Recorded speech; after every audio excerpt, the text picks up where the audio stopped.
দিয়ে এত কষ্ট করে আলোচনা শোনার কি বা প্রয়োজন? তাদের উদাহরণ হলো শীতকালীন সময়ে মানুষ আগুন জ্বালায়। কেন? আগুনের তাপ নিয়ে নিজের শরীরকে একটু গরম করবে। এখন কোন মানুষ যদি দূর থেকে যদি সে আগুনের তাপ যদি দেখে, তাহলে তার শরীর কি গরম হবে? যতক্ষণ পর্যন্ত ওই মানুষটা আগুনের কাছে যাবে না, আগুনের পাশে গিয়ে বসবে না, আগুনের তাপ যতক্ষণ পর্যন্ত নিবে না, ততক্ষণ পর্যন্ত তার শরীর গরম হবে না। ঠিক কিনা? ঠিক মাহফিল থেকে আলোচনা শুনে হেদায়েতের নিয়তে, আমলের নিয়তে নিজের জীবনকে পরিবর্তন করার লক্ষ্যে বক্তার সামনে না বসে দূর থেকে কেউ যদি মাহফিলের আলোচনা শুনে উপকৃত হতে চায়, তার উদাহরণ ওই ব্যক্তির মতো যেই ব্যক্তি অনেক দূর থেকে আগুনের তাপ নিতে চায়, আগুনের কাছে যেতে চায়। আল্লাহ রাসূল বলছেন, আমার বান্দাদের ভিতরে যে ব্যক্তি কোরআন এবং হাদিসের আলোচনা শুনবে, শেষ পর্যন্ত শুনবে, এটা আবার একটি গুরুত্বপূর্ণ একটি সমাবেশ, যার চতুর্দিকে ফেরেশতারা বেষ্টন করে থাকে। সংসদ ভবনে যখন সংসদ চলমান থাকে, চতুর্দিকে তাদের কিছু পাহারা রক্ষী থাকে, শত্রুরা যাতে কোনোভাবে আক্রমণ করতে না পারে। অথবা একজন যদি প্রাইম মিনিস্টার কোথাও আসে, তাহলে তার আশেপাশে, সামনে, পিছনে, ডানে বামে অনেকগুলো সিকিউরিটি তার চতুর্দিকে থাকে। আল্লাহর প্রিয় বান্দাদের জন্য, যারা মাহফিলের আলোচনা শোনার জন্য আসছে, আল্লাহ তাআলা তাদের জন্য বিশেষ সিকিউরিটির ব্যবস্থা করেন। আল্লাহ বলেন, বান্দা তারা কি জান্নাত দেখছে? বলে আল্লাহ, না তো দেখে নাই। তারা কি জাহান্নাম দেখছে? না, তারা তো জাহান্নামও দেখে নাই। তারা কি আমাকে দেখছে? না, আপনাকেও দেখে নাই। তারা আমাকে দেখে নাই, আমার নবীকে দেখে নাই, জান্নাত দেখে নাই, জাহান্নাম দেখে নাই। এরপরেও তারা এত কষ্ট করে কেন বসে আছে? বলে আল্লাহ, তারা জাহান্নামকে ভয় করে, জান্নাতের আশায় আপনাকে সন্তুষ্ট করার উদ্দেশ্যে তারা সেখানে কষ্ট করে বসে আছে। তা আল্লাহ ফেরেশতাদেরকে বলেন, যাও তোমরা ঘোষণা করো, ওমু মাগফুরাল লাকুম কাদ বুদ্দিরাত সাইয়্যাতিকুম হাসানাত। আমার ওই বান্দাদের জন্য ঘোষণা করো, বলে তোমরা এমন পাক পবিত্র হয়ে তোমরা ওই মাহফিলের জায়গা থেকে উঠবে যে তোমাদের অতীতের সমস্ত গুনাহগুলো মাফ করে দেওয়া হয়েছে। সুবহানাল্লাহ। শুধু তাই নয়, বান্দা অতীতে যেই যত বড় গুনাহ করুক না কেন, যেই পরিমাণ গুনাহ করুক না কেন, আল্লাহ তাআলা বান্দার অতীতের সমস্ত গুনাহগুলোকে, বান্দা যদি কাটি বলে তওবা করে, তার সমস্ত গুনাহকে আল্লাহ তাআলা সওয়াব দিয়ে, নেকি দিয়ে পরিবর্তন করে দিবেন। সুবহানাল্লাহ। এরকম নেকি সওয়াব আমাদের দরকার আছে কি নাই? আল্লাহ তাআলার ক্ষমা ঘোষণা পাওয়ার দরকার আছে কি নাই? তাহলে এই ক্ষমা ঘোষণা এবং এই নেকি পাওয়ার জন্য মাহফিলের বাহিরে, রাস্তাঘাটে, দোকানপাটে যদি বসে থাকি, তাহলে এই সুসংবাদ গ্রহণ, এই সুসংবাদ কি পাওয়া যাবে? একটা আওয়াজ করে বলেন, পাওয়া যাবে? কাজেই যারা এখনো পর্যন্ত রাস্তায়, দোকানপাটে অযথা সময় নষ্ট করতেছেন, আমি এখনো মূল আলোচনায় যাইনি। মূল আলোচনা শুনে নিজের জীবনকে পরিবর্তন করার লক্ষ্যে, হেদায়েতের নিয়তে একটু কথা শুনে যদি আমলের নিয়তে যদি একটু পরিবর্তন হতে পারি, আল্লাহ তাআলা হয়তো এটার মাধ্যমে আমার জন্য জান্নাতে যাওয়া সহজ করে দিতে পারে। হতে পারে আগামীকাল আমার মরণ হয়ে যাবে, একটি মাহফিলের উসিলায় আল্লাহ তাআলা হয়তো আমার জন্য জান্নাত বরাদ্দ করবেন। সুবহানাল্লাহ। প্রিয় হাজিরিন, যে কথাটি বলছিলাম, আমরা যারা মা বাবা হয়েছি কিংবা মার বাবার সামনে হব,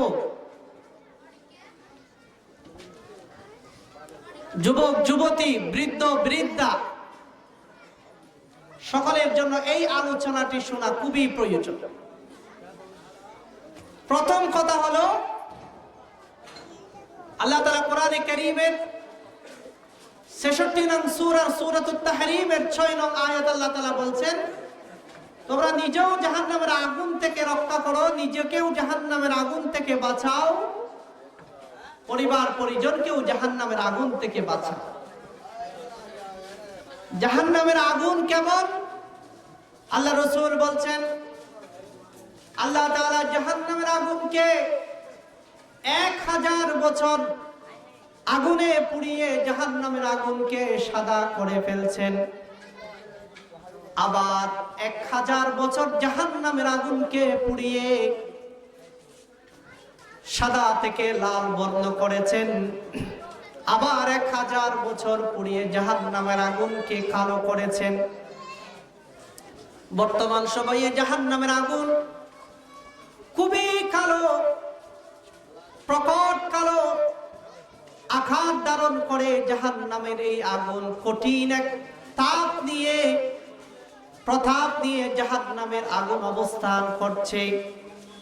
এই জাহান্নামের গভীরতা কতটুকু? আল্লাহ রাসূল বলেন, আল্লাহ রাসূলের এক সাহাবী, আল্লাহ রাসূলের সাহাবীদের সামনে যখন আল্লাহ রাসূল বয়ান করতেছেন, হঠাৎ করে একটা বিকট শব্দ শোনা গেল। সাহাবায়ে কেরামরা আশ্চর্য হয়ে গেলেন, ইয়া রাসূলুল্লাহ, এটা কিসের শব্দ? আল্লাহ রাসূল বলেন, যখন জাহান্নামকে সৃষ্টি করা হয়েছে তখন থেকেই জাহান্নামের উপরিভাগে একটি পাথর নিক্ষেপ করা হয়েছে। আজ এতদিন পরে জাহান্নামের অতল গহ্বরে এই পাথর পৌঁছে গিয়েছে, এই জন্য জাহান্নাম থেকে বিকট শব্দ শোনা গেছে। আল্লাহ রাসূল বলেন, আকাশের ঊর্ধ্বগমন থেকে, আকাশ থেকে যদি একটা পাথর পৃথিবীর দিকে ছুটে মারা হয়, সেই সকালবেলা যদি সুবহ সাদেকের সময় ওই পাথরকে নিক্ষেপ করা হয় দুনিয়ার দিকে, এই পৃথিবীতে সন্ধ্যাবেলায় সূর্যাস্ত যাওয়ার পূর্বে এই পাথর দুনিয়ার জমিনে এসে পৌঁছে যাবে। এত বিশাল দূরত্বের যদি 12 ঘন্টার ব্যবধানে যদি একটা পাথর আকাশের ঊর্ধ্বগমন থেকে যদি এই মাটির জমিনে চলে আসতে পারে, আল্লাহ রাসূল বলেন, আমার উম্মতের নরনারী চিন্তা করো ওই জাহান্নামের গভীরতা কেমন হতে পারে। জাহান্নাম সৃষ্টি করার সূচনা লগ্ন থেকে ওই পাথরকে নিক্ষেপ করা হয়েছিল।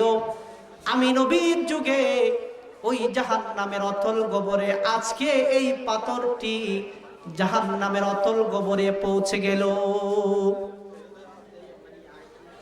জাহান্নামীদের অবস্থান কেমন হবে? যারা জাহান্নামে যাবে, তারা যখন পানি খাওয়ার জন্য পানি চাইবে, ওয়াসুকু মাআন হামিমা, তাদেরকে এমন গরম পানি দেওয়া হবে যেই গরম পানি খাওয়ার পরে নিজের পেটের নাড়ি বুড়ি সবগুলো পিছনের রাস্তা দিয়ে বের হয়ে যাবে। হাসরের মাঠ এমন একটা কঠিন অবস্থায় হবে, কঠিন এক বিভীষিকাময় পরিস্থিতিতে জাহান্নামের মানুষগুলো হাসরের মাঠে দাঁড়াবে। আম্মা জান আয়েশা রাদিয়াল্লাহু তাআলা আনহা জিজ্ঞাসা করেন, ইয়া রাসূলুল্লাহ, ইয়া হাবিবাল্লাহ, পৃথিবীতে এত লজ্জাবোধ করছি, এত লজ্জাবোধ করছি, কোন পর পুরুষের সামনে যাওয়া আমাদের জন্য খুব কষ্টকর হয়ে পড়ে। কোন মানুষের সামনে যাইতে পারি না, পৃথিবীতে কোন মানুষের সামনে যাইতে পারি না, লজ্জার কারণে পরপুরুষের সামনে যাইতে পারি না। হাসরের মাঠে উলঙ্গ অবস্থায় আল্লাহ আমাদেরকে দাঁড় করাবেন, তখন কি আমাদের লজ্জা লাগবে না? এ কথা বলার পরে আল্লাহর রাসূল বলেন, হে আমার প্রিয় সহধর্মিনী, শুনে রাখো, শুনে রাখো, হাসরের মাঠ এমন একটি কঠিন সময় হবে। হাসরের মাঠে এমন একটি কঠিন অবস্থা হবে, মা সন্তানকে চিনবে না, সন্তান মাকে চিনবে না, বাবা সন্তানকে চিনবে না, সন্তান বাবাকে চিনবে না। পৃথিবীতে মার চেয়ে সন্তানের আপন আর কেউ হতে পারে না, বাবার চেয়ে আপন আর কেউ হতে পারে না।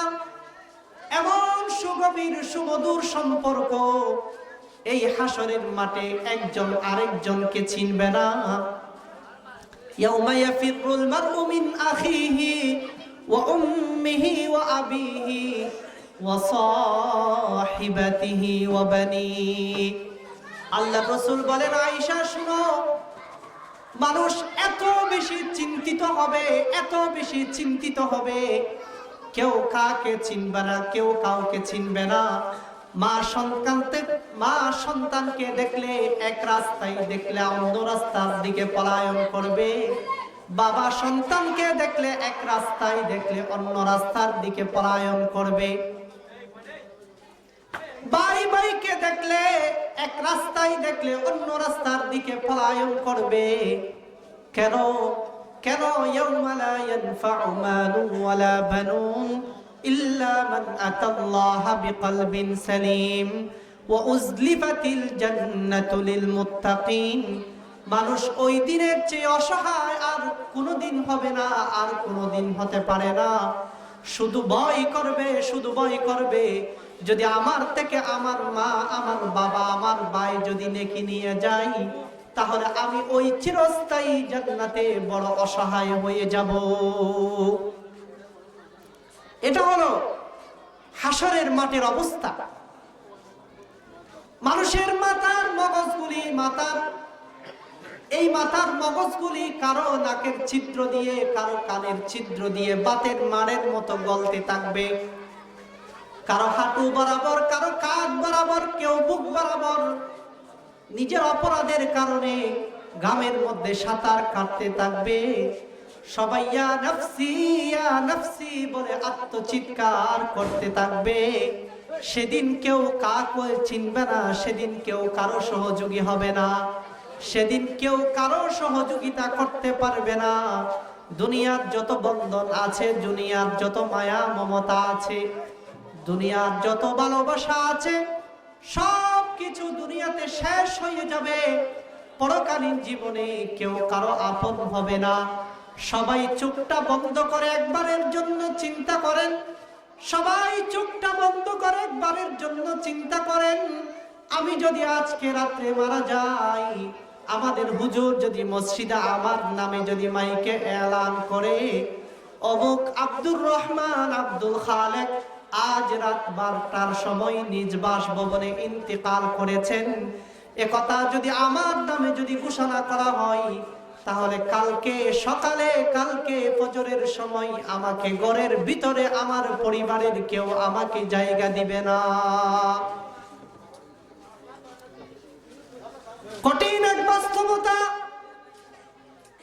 যাদের জন্য দুনিয়ার মধ্যে নিজের জীবন, নিজের যৌবন, নিজের অর্থ, নিজের সম্পদ সবকিছু বিসর্জন করে দিলাম, সবকিছু ত্যাগ করে দিলাম, আমি যাদের জন্য বিটা বাড়ি ঘর সবকিছুর ব্যবস্থা করে গিয়েছিলাম, যাদের জন্য দামি গাড়ি দামি বাড়ির ব্যবস্থা করে গিয়েছিলাম, মৃত্যুর পরে তারা আমাকে ভুলে যাবে, তারা আমার কথা স্মরণ করবে না। আজকে আমি আমার দাদার দেওয়া জায়গায় আমি বসবাস করতেছি, আমার বাপের দেওয়া বাড়িতে আমি বসবাস করতেছি, আমার বাবার দেওয়া সম্পত্তি বুক করে আমি দুনিয়ার মধ্যে বাহাদুরি দেখাই। আমার বাবাকে আমি ভুলে গেছি, আমার দাদাকে আমি ভুলে গেছি। পৃথিবীর কোন প্রজন্ম তার দাদার বাবার নাম পর্যন্ত মনে রাখতে চাই না।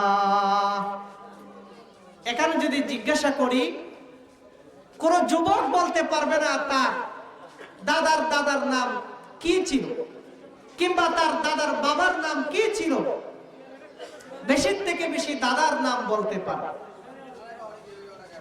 এটা হলো কঠিন বাস্তবতা। যাদের জন্য আজকে আমি সব কিছু বিসর্জন করে গেলাম, যাদের জন্য জীবন যৌবন ত্যাগ করে দিলাম, কিন্তু নিজের জন্য কি করলাম?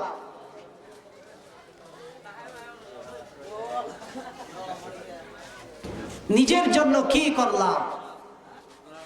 বড় আফসোসের বিষয়। নিজের জন্য কি করলাম? সব তো পরের জন্য করে গেলাম, নিজের জন্য কি করলাম? এই জন্য আল্লাহ বলেন, কু আনফুসাকুম ওয়া আহলিকুম নারা, কু আনফুসাকুম ওয়া আহলিকুম নারা। হে আমার বান্দা বান্দীগণ, বড় আদরের সুরে, বড় মায়ার সুরে আল্লাহ ডাক দিয়ে বলেন, আল্লাহ তাআলার কাছে বান্দার চেয়ে আপন আর কেউ নেই।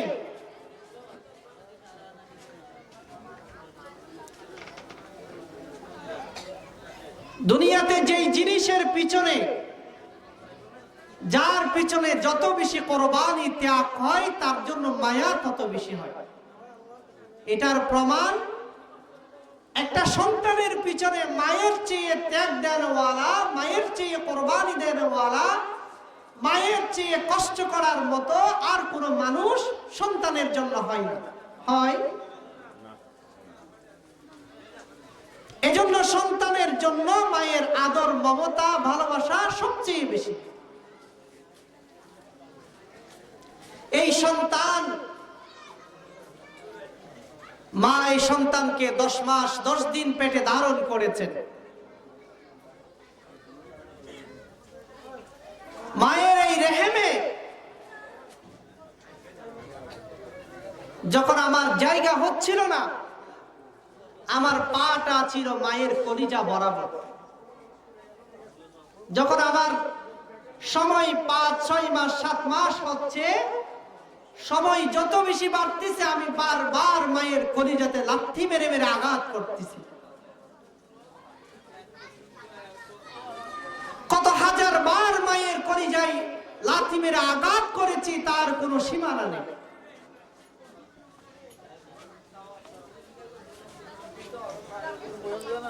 প্রসব বেদনার সময় মা যেই কষ্ট পেয়েছেন, অনেক মা এই কষ্ট সহ্য করতে না পেরে মৃত্যুবরণ করে। অনেক মা কষ্ট সহ্য করতে না পেরে নিজের টুটকে দাঁতে চেপে ধরে নিজে রক্তাক্ত হয়ে পড়ে। এমন কষ্ট মা সহ্য করেছেন। 2 বছর পর্যন্ত সন্তানের পিছনে সময় দিয়েছেন, ঠিক মতো ঘুমাতে পারে নাই, ঠিক মতো কোথাও যেতে পারে নাই, কোনো কাজ ঠিক মতো করতে পারে নাই। কোনো কাজ করতে গেলেও যদি সন্তান যদি একটু খেদে উঠে, তো সন্তানের জন্য চিন্তা হয়, আমার সন্তান না জানি কি চাচ্ছে।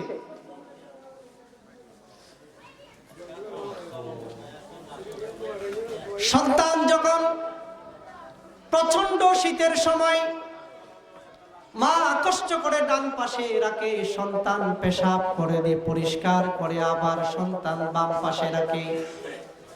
বাম পাশে যখন আবার পেশাব করে দেয়, পরিষ্কার পরিচ্ছন্ন করে মা নিজের বুকের উপরে রাখে। মায়ের বুকে আবার পেশাব করে দেওয়ার পরে পরিষ্কার পরিচ্ছন্ন করে আবার সন্তানকে আবার পরিষ্কার করে আরেকটা জায়গায় রাখে। 1 বার নয়, 2 বার নয়, 3 বার নয়, প্রতিদিন রাতে সন্তান মাকে ঠিক মতো ঘুমাতে দেই না। 7-8 বার 10 বার ঘুম থেকে বারবার ডেকে দেই, পেশাব করে মায়ের ঘুম ভেঙে দেই। রাতে ঘুমাতে পারে না, কত কষ্ট দেই মাকে, তার কোনো শেষ সীমানা নেই। 2 বছর পর্যন্ত মেয়ে তৈরি করে সন্তানের, যতদিন পর্যন্ত সন্তান নিজে খাইতে পারে না, সন্তান যতদিন পর্যন্ত নিজের কাপড় নিজে ধুইতে পারে না, যতদিন পর্যন্ত নিজ স্বনির্ভর হয় না, ততদিন পর্যন্ত সন্তানের পিছনে যেই মায়া, যেই কোরবানি মা দেই, এই ত্যাগ কোরবানির চেয়ে অন্য কোনো ত্যাগ হতে পারে না। এই জন্য সন্তানের জন্য মায়ের ভালোবাসা আদরের চেয়ে আর কোনো আপন ভালোবাসা হয় না। আমার আল্লাহ বলেন, ও আমার বান্দা, তোমার প্রতি তোমার মায়ের মনে ভালোবাসা সৃষ্টি করে দিয়েছি কে? বড় করে বলেন আল্লাহ। আমার বান্দা, তুমি যখন রাত্রে পেশাব করে দিয়েছো, তোমার কষ্ট হচ্ছে, মা জানে না, তুমি কান্না করে দিয়েছো, আমি মায়ের মনে জানিয়ে দিলাম। মা এসে সাথে সাথে সন্তানের কাপড় পরিষ্কার করে দিল। তোমার যখন ক্ষুধার যন্ত্রণা হলো, তুমি কান্না করে দিলা, আমি আমার বান্দি তোমার মায়ের মনে তোমার প্রতি টান সৃষ্টি করে দিলাম। মুখ দিয়ে কিছু বলার শক্তি তোমার ছিল না, শুধু তোমার একটাই ভাষা ছিল কান্না করা, কান্না করা, কান্না করা। কান্না ছাড়া তোমার কোনো ভাষা ছিল না। ওই ভাষা বোঝার যোগ্যতা আমি বান্দা তোমার মাকে দিয়েছি। আমি বান্দা তোমার জন্য খাবার খেতে কষ্ট হবে, এই জন্য তোমার মায়ের স্তনে আমি তোমার জন্য সমস্ত ভিটামিন প্রোটিন দিয়ে, সব ধরনের প্রোটিন যুক্ত করে পৃথিবীর সেরা সুস্বাস্থ্য খাদ্য, স্বাস্থ্যের জন্য খাদ্য আমি তোমার মায়ের বুকে দিয়ে দিলাম। তোমার খেতে কষ্ট হবে, এই জন্য তোমার মায়ের এই স্তনে একটা দুইটা নয় 32টা ছিদ্র আমি তোমার মায়ের স্তনে করে দিয়েছিলাম। এ বান্দা, তোমার কি মনে হয় না আমি আল্লাহ তোমার জন্য যেই পরিমাণ করুণা, রহম, দয়া করেছি? মায়ের পেটে যখন ছিলা, তুমি কোনোদিন আমার কাছে অ্যাপ্লিকেশন করো নাই, কোনোদিন দরখাস্ত করে নাই। তোমার সমস্ত অঙ্গ প্রত্যঙ্গ সবগুলো সুস্থভাবে আমি মায়ের পেটে দান করেছি। আমি চাইলে তোমাকে মায়ের পেট থেকে বিদায় দিয়ে দিতে পারতাম, অথবা দুনিয়াতে আসার সময় তোমাকে বিদায় দিয়ে দিতে পারতাম। আমি বান্দা তোমার জন্য তা করিনি। আমি বান্দা তোমার জন্য কষ্ট করে দাপে দাপে তোমাকে বড় করেছি, লালন পালন করেছি। আমি তোমার রব, আমি তোমার লালন পালন কর্তা। বান্দা কেন আমাকে বলে গিয়ে